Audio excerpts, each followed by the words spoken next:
agropecuários. Snoop Dogg, QS300.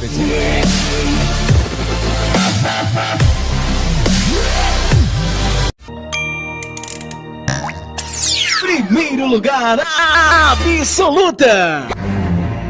TVN.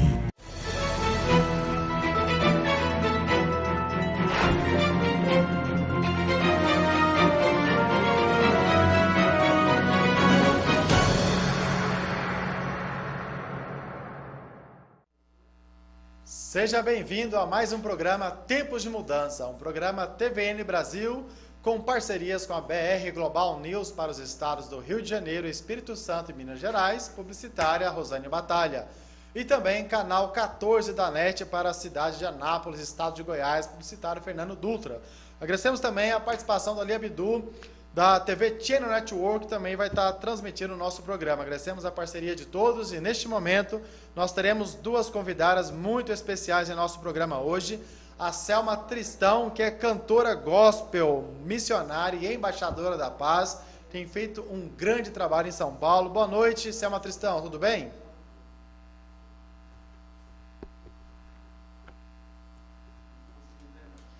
E também temos a Jardilene Nogueira, que é empresária, pós-graduada em gestão pública e diretora técnica da NATES, que é especialista no terceiro setor. Boa noite, Jardilene, tudo bem?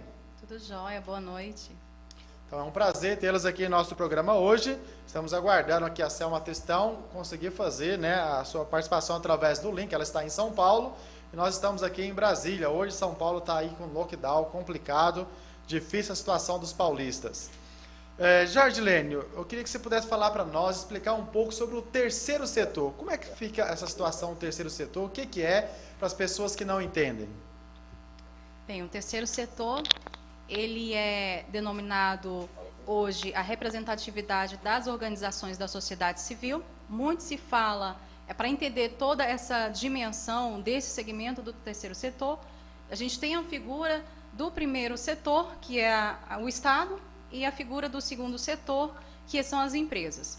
Então, esse terceiro setor, ele não tem uma definição ainda precisa, muitos doutrinadores não chegaram numa denominação comum sobre essa terminologia terceiro setor, até porque advém dos Estados Unidos, e ele pode ser considerado um segmento meio híbrido, né? Apesar de não ser composta do primeiro setor que está ali definido na administração pública, né, representado pela administração direta e indireta, e as empresas, mas ele recebe ali recursos públicos e também incentivos das iniciativas privadas. Então, hoje, o terceiro setor, com o marco regulatório do terceiro setor, a gente tem aí a figura das organizações da sociedade civil. Dentro dessa estrutura das organizações da sociedade civil, nós temos as associações, as fundações, as entidades religiosas, o sistema cooperativismo.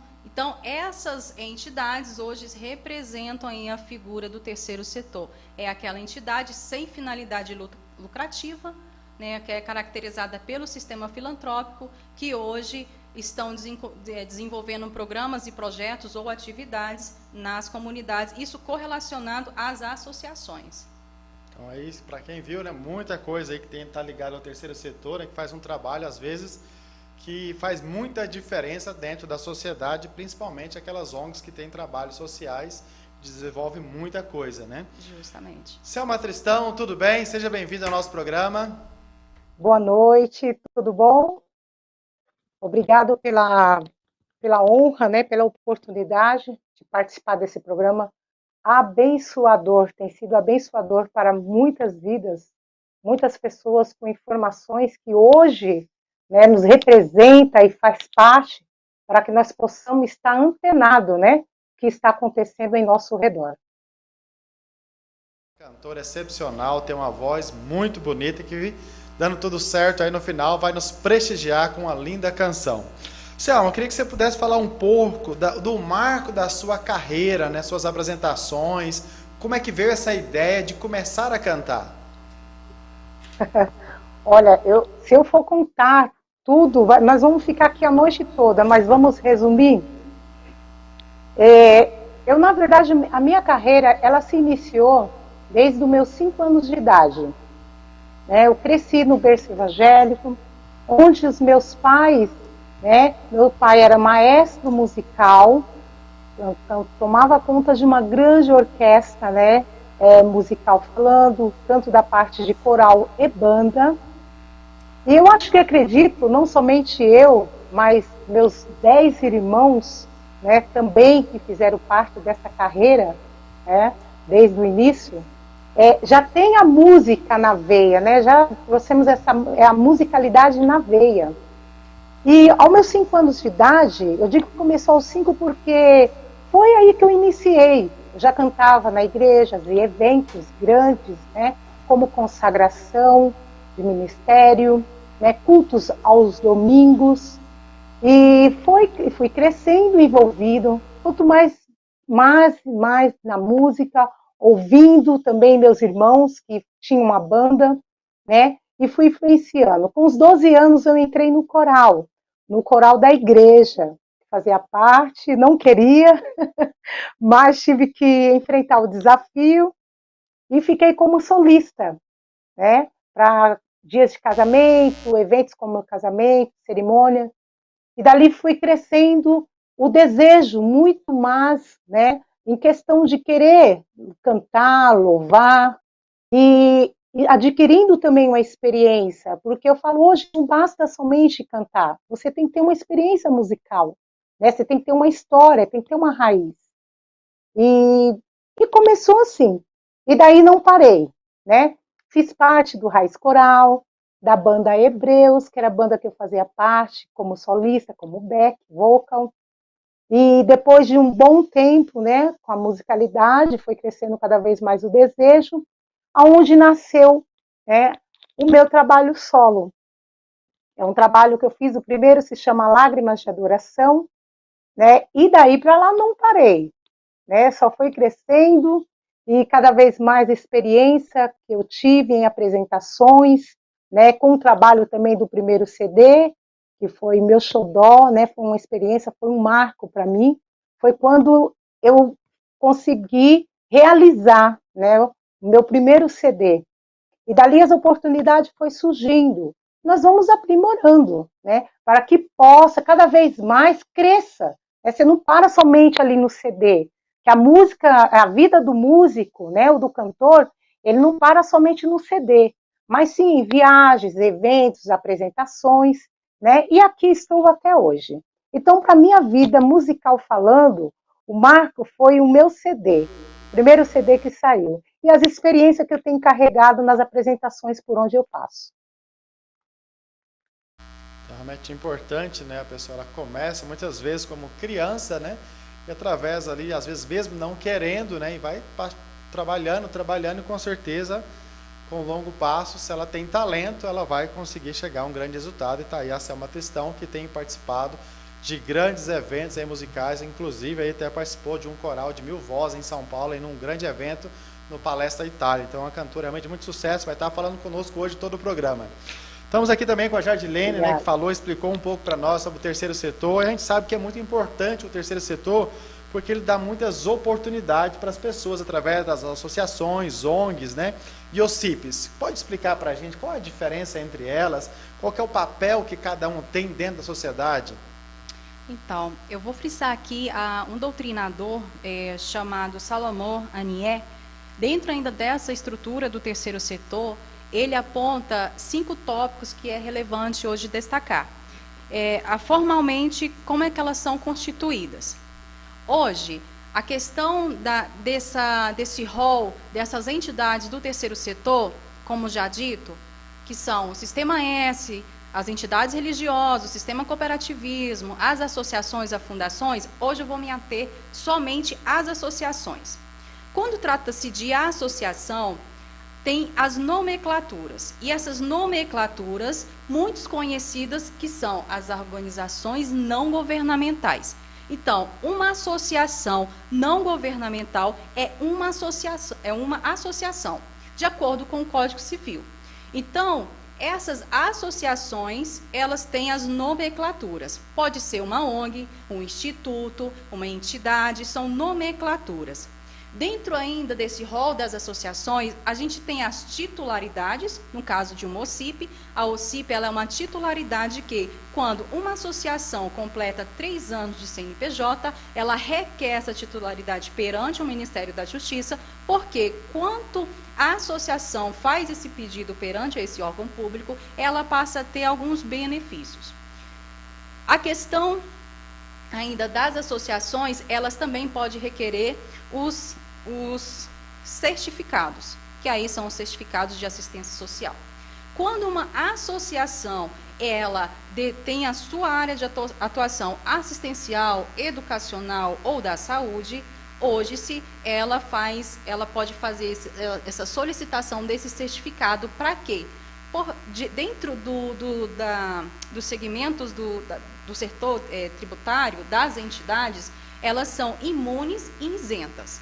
Então, quando uma associação ela requer esse certificado, ela está pedindo para que ela tenha uma imunidade ou uma isenção da carga tributária. Então, hoje, uma associação não governamental, não é pelo fato dela ser não governamental que ela não possa receber recurso público. Dias passados, eu vi um representante do governo falando o seguinte: ONG, por ser não governamental, elas não podem receber recurso público. Então, eu cancelei o recurso público. Uma coisa não tem nada a ver com a outra. A questão da não governabilidade quer dizer o seguinte, que essa pessoa jurídica de direito privado, ela não faz parte da esfera pública, da administração pública. Ela não é um órgão inserido dentro da administração direta e indireta. Contudo, uma ONG, ela sim recebe recursos públicos. Com o marco regulatório do terceiro setor, essas entidades, inclusive, passaram a ter uma parceria com a administração, e essa parceria tem como formalidade o termo de convênio, os convênios, o termo de fomento, os termos de parceria. Então, hoje as entidades, ela tem essa abertura de obter esses recursos públicos para executar uma determinada atividade. E essas atividades, elas estão correlacionadas com os programas de Estado. Isso não quer dizer que uma associação, uma organização da sociedade civil, vai desempenhar o papel do Estado em relação aos programas de Estado, não. Mas essa entidade, quando ela procura atender uma necessidade da sociedade, seja cultural, assistencial, ou educacional, esportiva, ela elabora um projeto, e esse projeto tem que estar de acordo com as políticas públicas, que senão ela não se torna apta para estar recebendo um recurso público para assinar esse termo de fomento. É bem interessante a explicação, né? Às vezes a pessoa ela tem ali um trabalho, né, social, que às vezes precisa, né, só de um ajuste para que ela possa ter recursos e aumentar a quantidade de pessoas que possam participar das suas ações, que muitas vezes traz muitos benefícios àquela localidade, não é assim? Justamente. Nós temos aqui a missionária, né, que é a pastora Selma Tristão. Ela também, né, tem essa atividade social que ela faz muito grande, né, tem projetos sociais que está ligado ao terceiro setor. Eu queria que ela pudesse falar um pouco sobre o seu trabalho social que ela desenvolve não só, né, em São Paulo, mas também aqui em Brasília. Bom, aproveitando o gancho, né, é tão bom a gente poder ouvir essas explicações, né, a qual acaba abrindo mais a mente, o ângulo da gente poder trabalhar, né, no projeto social. E o meu projeto social, ele vem de um trabalho de mulheres, né, eu faço parte como representante, né, responsável pelo trabalho de mulheres na igreja da comunidade evangélica Hebreus. E nasceu o desejo, a necessidade também, não somente o desejo, mas a necessidade de fazer um projeto social, né, a qual eu já venho batalhando, trabalhando por um tempo, né, nessa pandemia. Então, eu vi muito mais, né, a necessidade de atender essa área, e acabei me descobrindo também, não somente como cantora, não somente como missionária, não somente como embaixadora da paz, que tudo está ligado a esse trabalho, né, o trabalho social que eu faço. Esse meu trabalho se chama Mulheres em Expansão, né, Amar em Expansão. São 1000 mulheres, é um trabalho bem grande, né, a qual requer muitos cuidados, requer muita atenção, requer muita ajuda, né? E onde nós também, nesse trabalho, desenvolvemos não somente um trabalho com mulheres, mas se você trata, se você cuida automaticamente da mulher, você está tratando da família. Você trata da criança, você trata do esposo. Então, esse trabalho social, pastor Alisson, a qual eu já venho fazendo, né, com esse projeto, nós cuidamos de família, cuidamos de adolescente, cuidamos de criança. É um trabalho que tem psicóloga, tem advogada, tem psicanalista, tem fono, tem odonto, né? Temos também o trabalho onde que as pastoras, né, missionárias, como ajudadora, para tratar não somente do projeto em si, o social, mas também o espiritual. Porque aquilo que eu falo no projeto, eu sempre falo para as mulheres, Jesus, quando ele queria fazer a obra, a missão, ele não despedia o povo com as mãos vazias. Ele sempre era o pão, né, os pães, os peixes e uma palavra de consolo. Então, esse projeto, cada vez mais, ele vem crescendo. Eu sentindo a necessidade desse projeto, onde nós temos em Piauí, né? Agora que essa pandemia, ele foi instalado, né, através online, né, na Alemanha, em Portugal, aqui em São Paulo. Fiz esse trabalho juntamente com a APM, que é o trabalho das mulheres, né, da Família Paz Mundial, aí em Brasília, que foi um trabalho fantástico, uma experiência que me incentivou muito mais. Porque uma coisa, quando você começa a fazer um trabalho, você precisa de um respaldo, daquele que já conhece, já tem um hábito de fazer, né, já sabe o caminho por onde passar, qual que é a necessidade, qual que é a necessidade de atender essas famílias, essas mulheres, essas crianças, adolescentes. E esse trabalho não tem parado, né? Hoje, lógico, não inauguramos ainda devido à pandemia, estamos aguardando, né, o momento para poder inaugurar nosso centro comunitário, e esse centro comunitário nós vamos ter todo esse atendimento, a qual eu citei. Então, assim, é um trabalho fantástico, e só tem a ganhar, só tem a crescer, porque cada vez mais que passa, eu tenho, na verdade, o amor, ele tem aumentado muito mais por esse trabalho, e vem da necessidade. Durante a pandemia, fiz os trabalhos sociais, né, entregando cesta básica, entregando ovos, entregando peixes, toda sexta-feira, e você vê a alegria de uma mãe, você vê a alegria de um pai de família que chega e recebe, você fala, nossa, eu como embaixadora da paz, eu estou fazendo o meu papel, né? Não somente como missionária, como cantora, mas também desenvolvendo um projeto social para ajudar cada vez mais. E são 4 comunidades, né, que nós cuidamos, é uma comunidade aí onde que nós abrangemos muitas pessoas necessitadas, carentes, e hoje eu ouvindo até um pouco, né, da nossa amiga aí que estava dando a entrevista, fico feliz em saber, né, que nós podemos buscar recurso, podemos buscar mais respaldo ainda, porque ninguém faz nada sem um recurso. E está aí esse projeto, Mulheres em Expansão, cada vez mais crescendo, cada vez mais evoluindo, né, juntamente com outras profissionais que estão no projeto, e eu creio que não vai parar por aí, porque tem muito trabalho social adiante para eu fazer e continuar. A Selma, que tem feito aí não só em São Paulo, mas em várias regiões, né, que tem buscado ajudar as pessoas. E algo interessante, às vezes a pessoa ela tem um trabalho, né, ali, que ela precisa de um recurso, às vezes o governo tem até aquele recurso para dar. Então, para a pessoa organizar ali a sua ONG, a sua associação, como é que ela pode instituir essa ONG? Quais são os requisitos para que ela possa, né, ter essa possibilidade de ter ela legalmente e para conseguir alguns recursos? O que ela precisa de fazer? Bem, de acordo com o Código Civil, a associação, qual é a explicação, né? É um grupo de pessoas que se reúnem em prol de defender uma causa.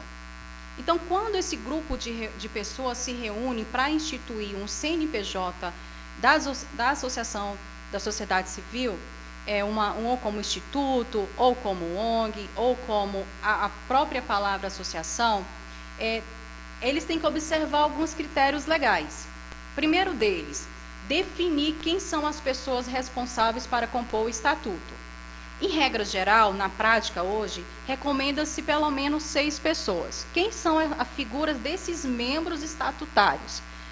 Falamos do presidente, do vice, do diretor administrativo e financeiro. Em terminologias, outros utilizam como secretário ou tesoureiro. A grosso modo, de acordo com... Só um momentinho. De acordo com as...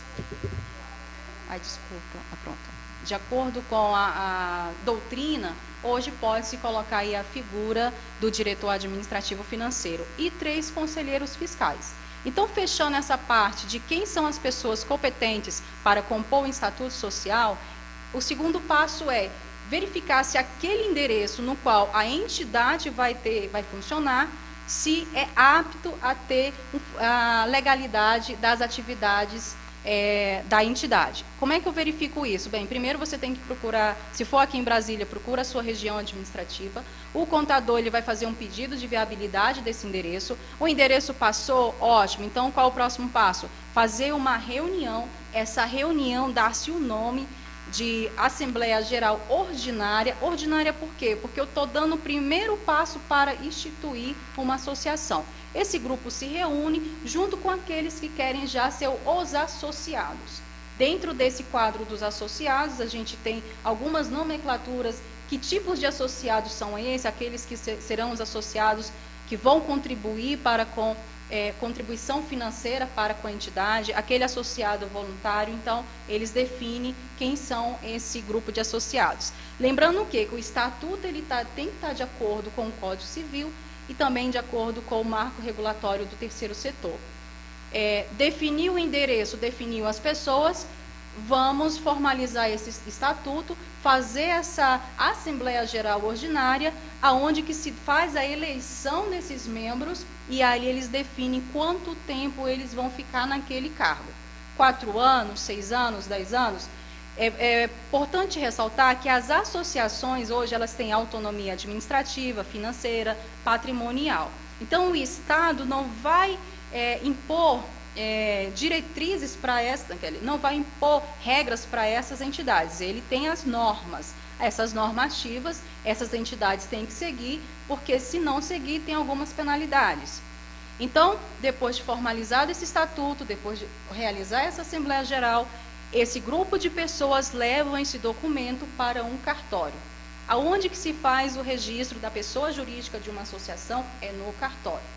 Findado isso, ele retorna para o contador e esse contador, na prática, estou falando na prática, como é que é a funcionalidade para você instituir um CNPJ.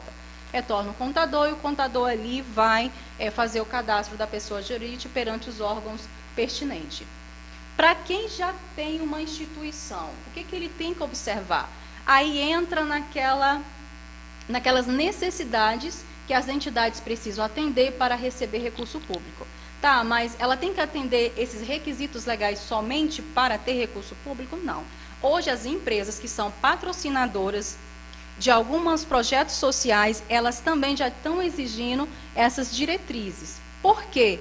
Porque o governo lançou a lei de incentivo. Essa lei de incentivo, ela consiste em que uma empresa que queira doar 1% do seu imposto de renda a declarar, ele pode doar para as entidades, via órgão público ou via forma direta para aquela entidade. E aí ele, como incentivo, como contrapartida, ele pode restituir até 100% daquilo que ele doou. Então, se uma empresa hoje quer investir numa causa social, essa entidade tem que estar apta. E quais são hoje os documentos necessários para aqueles que já têm uma entidade precisam ter? Primeiro, se você for do segmento assistencial,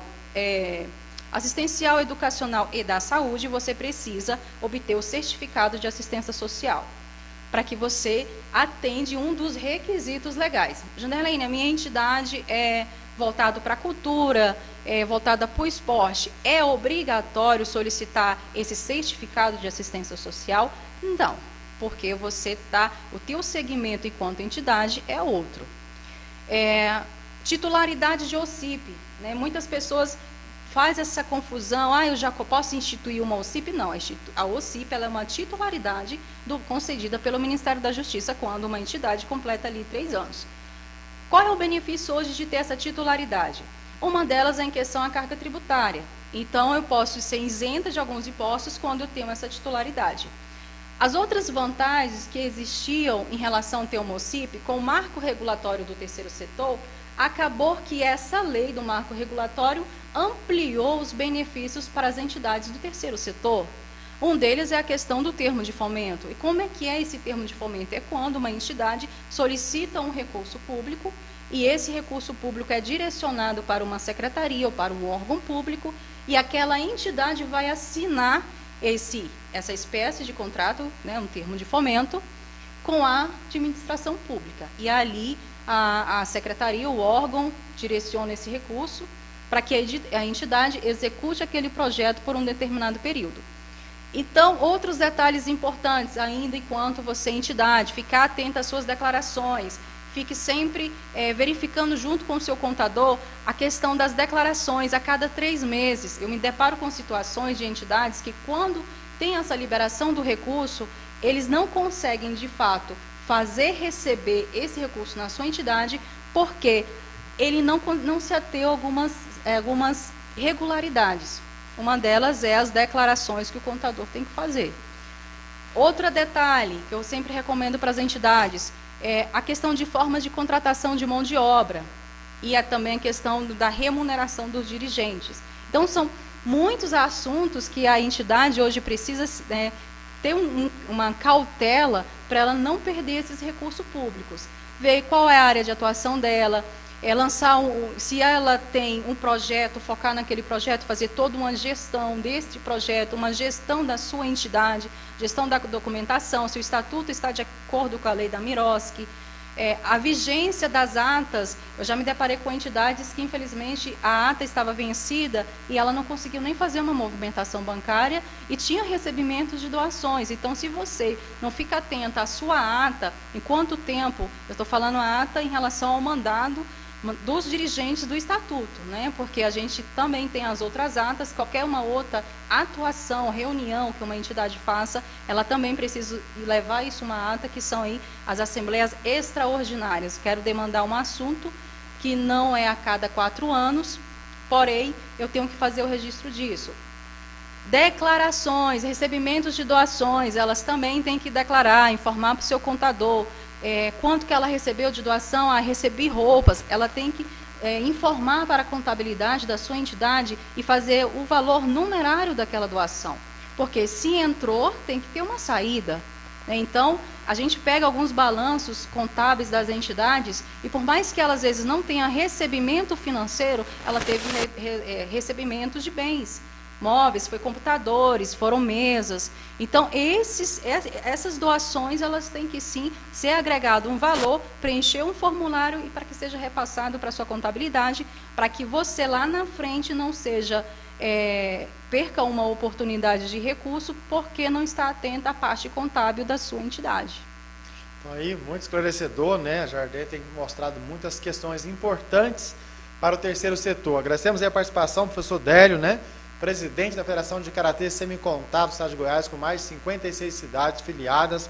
Aí fica a dica aí para o pessoal do Karatê, que tem seus trabalhos sociais muito importantes, né? Vários pastores aí de estados do Brasil participando com a gente hoje aí, São Paulo, Tocantins, Goiás, aí que desenvolvem trabalhos sociais, são dicas muito importantes. E continue acompanhando nosso programa, divulguem para seus amigos aí, porque vai ter muita dica importante aí para o terceiro setor. Neste momento, vamos passar um vídeo aí de uma ONG que tem feito um trabalho muito importante a nível mundial.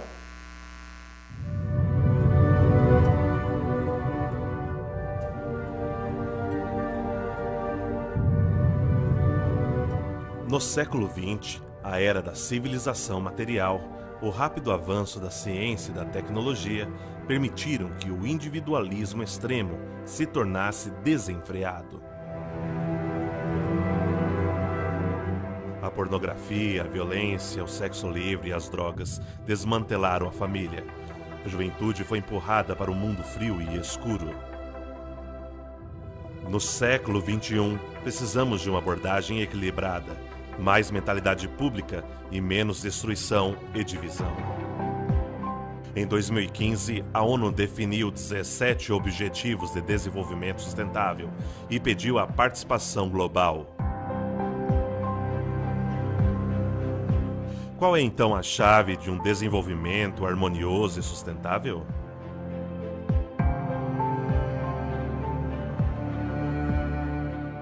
Em 1976, Mohamed Yunus, Prêmio da Paz de Bangladesh, desenvolveu o conceito de microfinanças.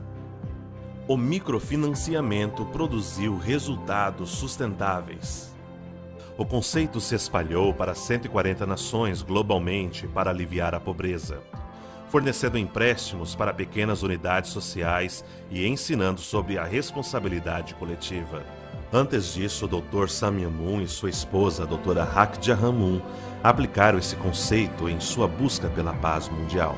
Eles defenderam que a menor unidade, a família, é onde começa a paz e a felicidade mundial. A família é onde primeiro aprendemos a viver em benefício dos outros. Estamos chamando esse conceito de micropaz. Todo mundo quer a paz, independente de sexo, nacionalidade ou raça. E os jovens possuem um papel extremamente importante na criação de uma cultura de paz. A paz está muito além da ausência de guerras, pois quando nos sentimos amados, estamos em paz. Isso ocorre porque a natureza do amor verdadeiro está no altruísmo, em viver pelo bem dos outros, e o egoísmo, que é o oposto a isso, cria apenas conflito e destrói a paz. A paz acontece através do amor verdadeiro, e o primeiro lugar onde podemos receber e aprender sobre esse tipo de amor é dentro da família, através do amor incondicional que recebemos de nossos pais. Expandindo este amor de forma saudável, nos tornamos filhos de piedade filial na família, patriotas da nação e cidadãos globais que amam e constroem um mundo de paz. Mas tudo isso se inicia na família, durante a nossa juventude.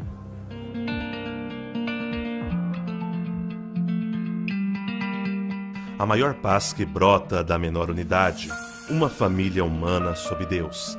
Em 2005, o reverendo Samia Moon e sua esposa, a doutora Hakja Hamun, lançaram a UPF com uma turnê mundial, enfatizando uma nova visão de paz. Noite após noite, cidade após cidade, visitando uma nação por dia, ensinaram que a família não é apenas uma escola do amor, é também a pedra angular da paz mundial. O reverendo Moon e a sua esposa estabeleceram mais de 50 instituições de ensino em todo o mundo. Universidades foram feitas para a educação do caráter dos jovens em milhares de escolas em todos os continentes e em todas as esferas culturais do Oriente e Ocidente. Depois que o reverendo Moon faleceu, a doutora Hakja Hamun estabeleceu a Bolsa de Estudos Womopyong-e, que apoia o ensino de jovens globalmente. O Prêmio Sunhak da Paz homenageia e apoia os heróis que estão criando uma cultura de paz sustentável e são modelos para as gerações futuras. No dia 23 de fevereiro de 2017, a doutora Moon, a primeira presidente internacional da Federação das Mulheres para a Paz Mundial, lançou a organização Jovens e Estudantes para a Paz, YSP. 위하여 사는 참 사랑을 실천하는 나눠줘도 더 부족함을 느끼고 더 나눠주고 싶고 이런 마음 자세, 이런 환경을 만들어 가야 하는 너희들 앞에 책임이 있다. O YSP é uma entidade que já tem reconhecimento mundial e foi fundada no Brasil no dia 23 de junho de 2018. E tem como objetivo ajudar os jovens a se tornarem protagonistas, investindo em várias atividades tais como o Peace Designers Table, curso que ensina e orienta os jovens a desenvolverem os próprios projetos de paz com o objetivo de resolver problemas sociais, o Synergy, que premia e incentiva projetos de paz desenvolvidos por universitários e recém-graduados, atividades sociais e palestras em escolas, com a participação e empenho de jovens voluntários e festivais culturais que incentivam o desenvolvimento da cultura do coração. Com o apoio da Federação das Mulheres para a Paz Mundial e da Federação para a Paz Universal, o ISP é uma rede global de jovens tomadores de decisão.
Recebeu esse título de embaixadora e que tem feito um bom trabalho pela paz. O que te fez se tornar uma embaixadora da paz?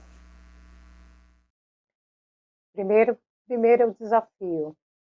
É um trabalho assim maravilhoso, gratificante, um trabalho como embaixadora da paz. Você poder trabalhar, você ser um exército, e esse exército fazer parte da paz, levar a paz, não somente através de uma palavra, mas através de uma ação, de uma ajuda social. Eu tenho feito muito esse trabalho como embaixadora da paz. Na verdade, eu já fazia, né? Só não tinha título.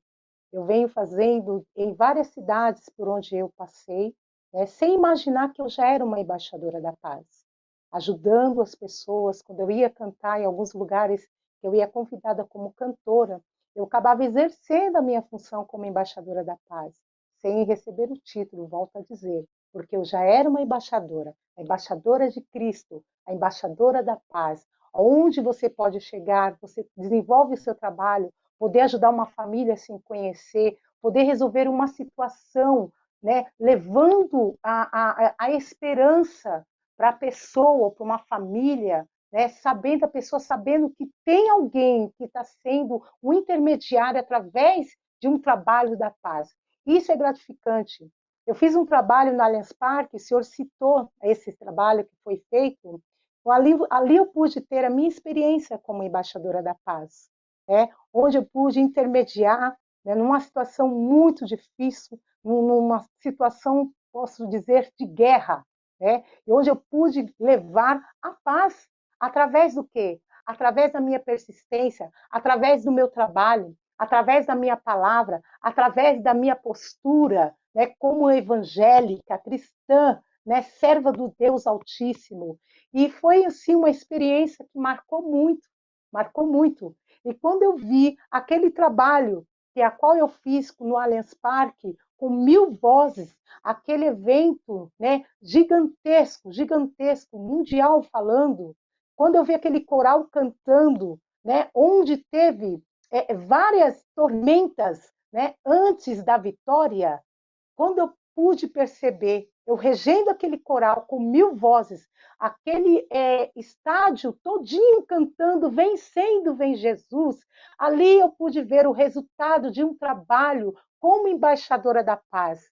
Tudo iniciou ali, no Allianz Parque, essa grande experiência que eu vou levar para o resto da minha vida. E não tenho parado de fazer o meu trabalho, seja onde for, dentro do meu ministério, aonde eu passo, em outras cidades, em outro país, no meio das famílias, no meio dos jovens, até mesmo com criança, dentro do meu lar, porque o nosso trabalho começa dentro da nossa casa, né? Que serviria se eu trabalhar, levar como trabalho como embaixadora da paz, mas não trabalho dentro da minha casa?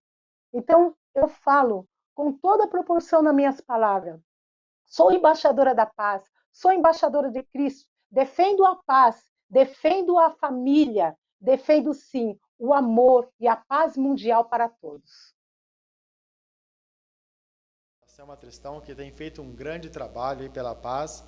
E agora Jarlene vai dar as dicas aí para quem quer captação de recursos no terceiro setor. Então, Jarlene, explica para as pessoas o que elas podem fazer, como elas podem fazer para conseguir recursos para aumentar os seus trabalhos.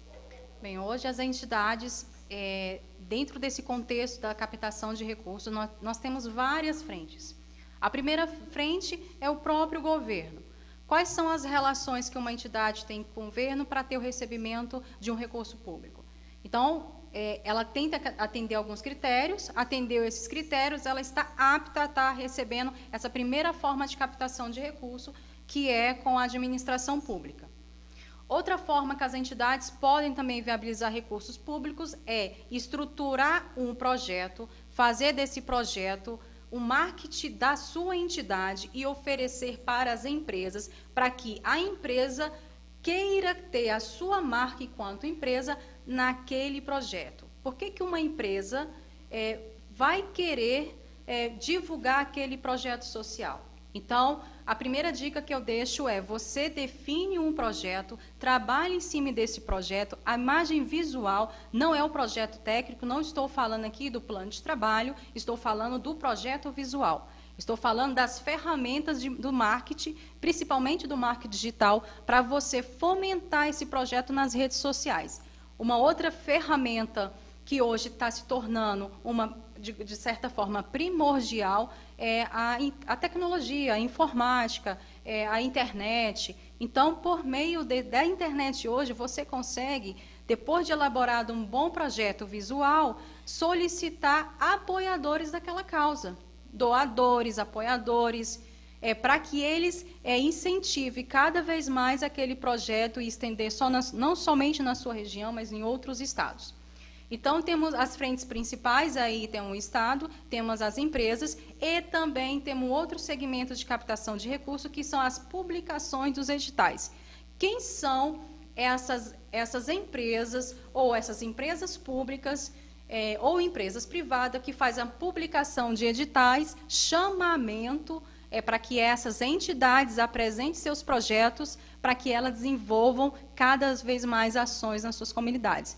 Hoje nós temos Fundação Bradesco, nós temos a Fundação Itaú, nós temos a Fundação Banco do Brasil, temos a Fundação Boticário, temos algumas entidades do próprio terceiro setor que publicam esses editais. Aí sim a entidade tem que atender aquela demanda do edital, regra geral, se a sua ata está ok, se seu estatuto está de acordo com a legislação do marco regulatório, se você está com as suas certidões, as principais certidões que você precisa apresentar, tanto para os editais, o chamamento, seja do segmento público ou do segmento privado, é a certidão da Receita Federal, a certidão trabalhista e a certidão da Fazenda. Então, você tem que estar com essas certidões em dia, tendo aquela parceria boa com a sua contabilidade da sua entidade, para que você realmente não venha a perder esse recurso. Então, temos o governo, as empresas, os editais, temos as leis de incentivo também, que você pode captar recurso perante uma lei de incentivo. Quem for da cultura, temos as leis também de incentivo à cultura. Então, você veja que é vasto o segmento de captação de recurso.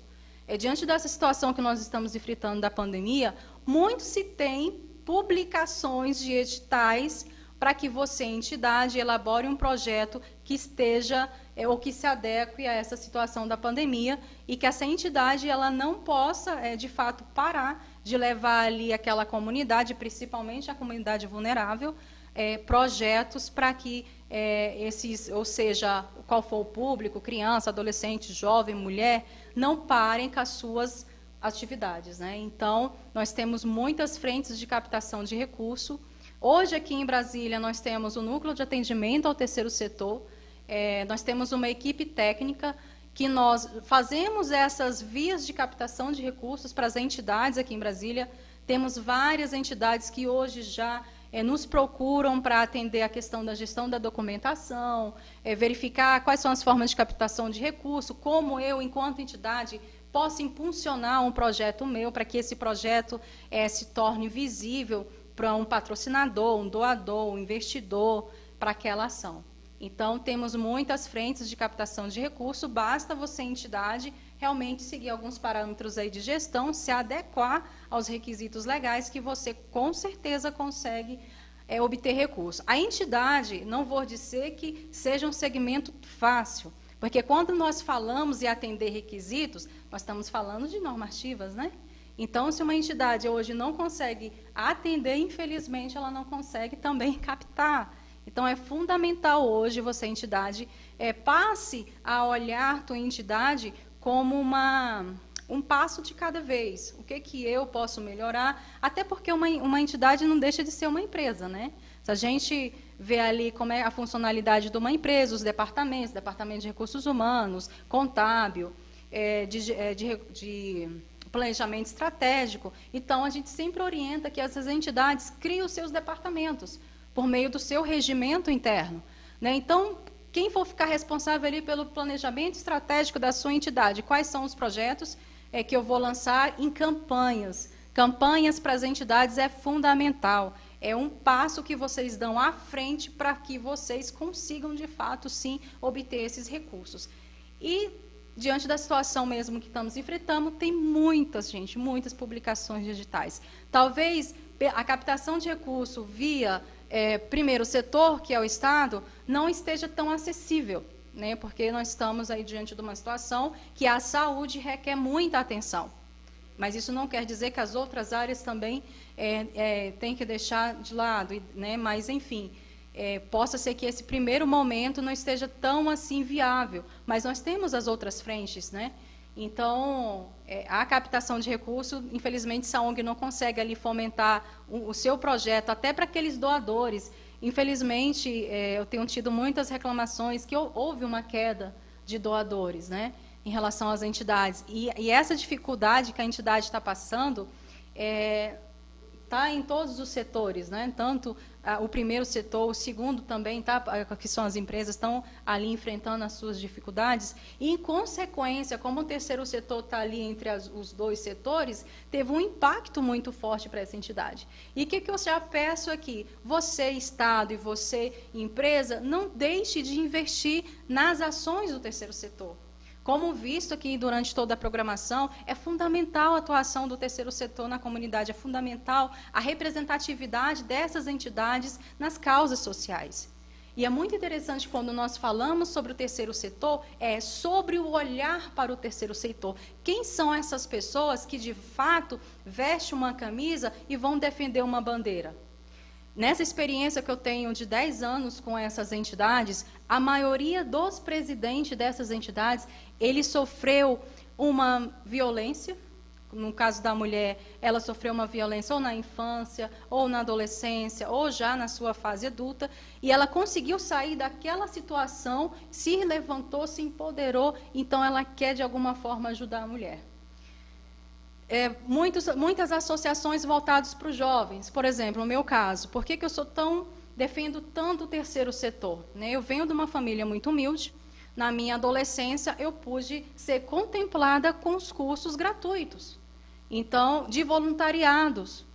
Quando eu comecei a minha trajetória profissional e me especializei na gestão pública, eu quis, de certa forma, retribuir para aquelas entidades aquele apoio que eu recebi lá no início. Então, a minha base profissional foi por meio de projetos sociais que eram executados ali na região administrativa de Samambaia e de Ceilândia. Eu ainda cheguei a fazer aquele curso de datilografia, que era oferecido de forma gratuita. Então, o impacto do terceiro setor, o impacto da política social numa comunidade, para um jovem, para o idoso, para uma mulher, para a criança, ele é fundamental. Fora que o terceiro setor também, ele gera um empreendedorismo. Né, o empreendedorismo social, ele fomenta a economia. Então, o terceiro setor ele é uma peça fundamental para o Estado. O Estado precisa de ter um representante ali na sua comunidade, expandindo os seus programas de Estado para aquela comunidade. E aí a gente dá os nomes, né? Se for um projeto educacional, por exemplo, um projeto que os jovens gostam muito, que foi o que teve uma visibilidade muito boa aqui em Brasília, é o Informática da Transformação, que foi executado no Itapuã. O projeto Informática da Transformação era o curso de manutenção e configuração de micro. Ah, mas nós não temos a escola aqui, a ETB de Brasília? Sim, temos, mas nem sempre a ETB consegue atender todos os jovens para fazer um curso de manutenção de notebooks. E aí a gente dá-se o nome desse projeto, que é uma extensão de um programa governamental voltado para a área da ciência e tecnologia, e ali atendemos aquela comunidade. Então, as vias de captação de recurso, elas têm várias. Então, basta a entidade mesmo se profissionalizar um pouquinho, né? Entender, se atualizar com o mercado em relação ao marketing digital, dar vida a esse projeto, imagem a esse projeto, expandir esse projeto, fazer com que esse projeto seja interessante aos olhos daqueles, de fato, querem investir na causa social. Nossa, muito boa explicação da Redlane aí, tem feito um grande trabalho no terceiro setor, isso é muito importante. E agora, Selma Tristão, se tiver a possibilidade aí, não sei como é que está os sons aí perto, né? Diz que o movimento é muito grande esse horário, né? Mas se tiver a chance de cantar uma música aí para o pessoal que está assistindo, tem bastante pessoas acompanhando o programa, né? E poder falar também um pouquinho da sua vida como missionária, como é que começou esse toque, né?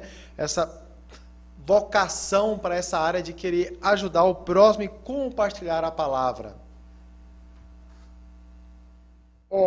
Na verdade, quando nós recebemos a promessa, há sempre uma promessa da parte de Deus para as nossas vidas, né? E esse chamado como missionário, eu não imaginava que eu poderia exercer, né? Servir, ser serva. Porque foi um chamado assim, que quando aconteceu na minha vida, eu não esperava. Eu não esperava. Assim, volto de tudo um pouco que eu relatei, dos lugares por onde eu passei, eu já fazia esse trabalho missionário. Eu sempre fui de ajudar, sempre fui de querer muito ajudar ao próximo. De orar, visitar uma pessoa enferma, uma pessoa em hospital. Eu sempre fui muito de visitar hospitais, né? No caso, pessoas que perdiam o íntimo da sua família, eu também ia lá consolar, levar uma palavra, orar, né? Levar um conforto. A palavra não sai daqui. A palavra nós sabemos que ela liberta. Nós só somos o instrumento da parte de Deus. E hoje eu exerço essa função, esse chamado, essa função não, esse chamado com muito orgulho, como missionária. E tem feito trabalho, campanha evangelística, né? Aonde que Deus tem libertado pessoas, tem curado, libertado pessoas do cativo. Porque muitas vezes as pessoas estão num cativo e não sabem, né? De depressão, num cativo de uma perda, né? E nós somos o instrumento da parte de Deus, como missionária. E hoje eu trabalho na obra missionária, levando até mesmo alimento para as pessoas, não somente um alimento, né, material, mas um alimento para a alma. Que onde nós sabemos, que no Salmo 23 ele fala, o Senhor é meu pastor e nada me faltará. Então a palavra está dizendo, nada me faltará. O que vai faltar? Não vai faltar nada. Porque se nós deixarmos o Senhor, o nosso Deus, que é o nosso pastor, nos conduzir, nós sempre vamos entender a vontade e o querer dele. E é o que eu tenho feito como missionária. Trabalhando, evangelizando, orando, levando uma palavra, visitando o enfermo, né? Indo para os hospitais. Agora não, porque nós estamos passando por esse momento de pandemia, mas assim, eu faço o meu trabalho daqui online, eu tenho feito, tenho alcançado outras vidas. Então, essa obra missionária, a qual hoje eu faço parte, eu até me emociono, porque através do trabalho como missionária, eu vou conhecendo cada vez mais a palavra e o querer de um missionário. Porque missão, nós falamos, mas o que é uma obra missionária? Se você ajuda um próximo, você não precisa ter o título. Se você vai, você pode estender a sua mão para o próximo. Você leva uma palavra, você leva uma comida, você ora, você ajuda, você já é um missionário, você já é uma missionária. Não precisa você esperar um título para ser missionário. É que eu fui ungida como missionária através do meu pastor, José Tristão, do Ministério da Comunidade Evangélica Hebreus, para exercer, para sair para o mundo afora, para poder fazer essa obra maravilhosa. Então eu creio que esse chamado de Deus para a minha vida tem cada vez mais se despertado. E com certeza, em tempos de guerra, nós não podemos parar de lutar.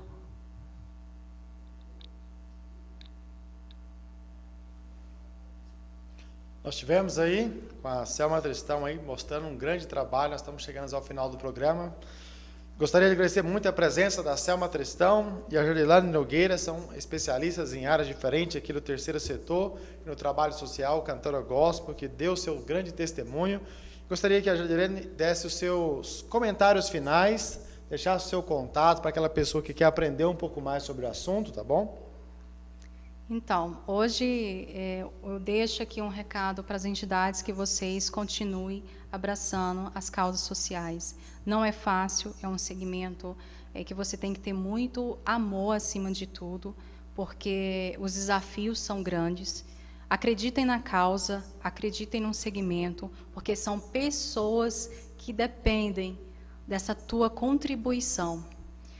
Você é entidade que queira ter essa consultoria de gestão documental, planejamento estratégico, como fomentar o seu projeto para que venha ter essa captação de recurso, pode entrar em contato no número 984737709. Você também me encontra nas redes sociais, no Instagram, NATS, _consultoria, ou no site www.natsconsultoria.com. Inclusive, segue lá nas redes sociais que tem muitas dicas para que vocês, enquanto entidade, possam realmente contribuir para as políticas sociais. Muito obrigado aí pelo seu tempo, né, e dedicar e mostrar às pessoas que têm oportunidades de conseguir bons resultados e fazer um trabalho melhor através de conseguir recursos para ajudar nas suas causas sociais. Agradeço a participação da pastora Selma Tristão, que possa deixar suas considerações finais. Eu quero agradecer, pastor Alisson, a oportunidade de participar desse programa e que Deus continue abençoando cada vez mais. Agradecer toda a direção desse programa e também estendo aí o meu contato, para estar nos ajudando, empenhando nessa obra aí, que nós estamos trabalhando, essa obra social. O contato é 011 98699 5660. E também tem o nosso Insta, que é o selmacristãooficial.com.br. Assim que você sentir a vontade, sentir a necessidade de ajudar, essa obra missionária que eu tenho feito, empenhado com juntamente com esse projeto social, resumindo juntamente com o trabalho como embaixadora da paz, fiquem à vontade, eu estendo vocês para poder nos ajudar. Vamos aí semear na vida de uma família, vamos semear na vida de uma criança, vamos semear na vida de um adolescente. Nós trabalhamos também, cuidamos de drogados.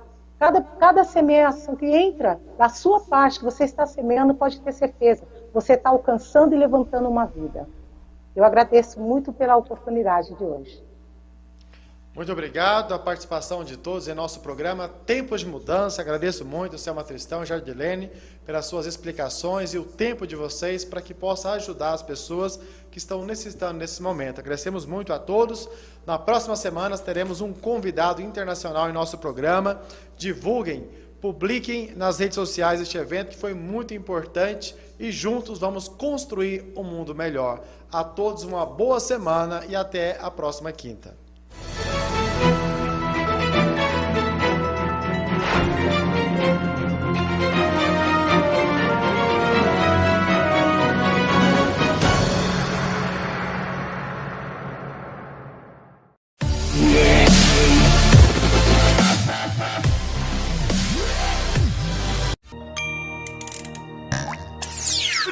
primeiro lugar absoluta.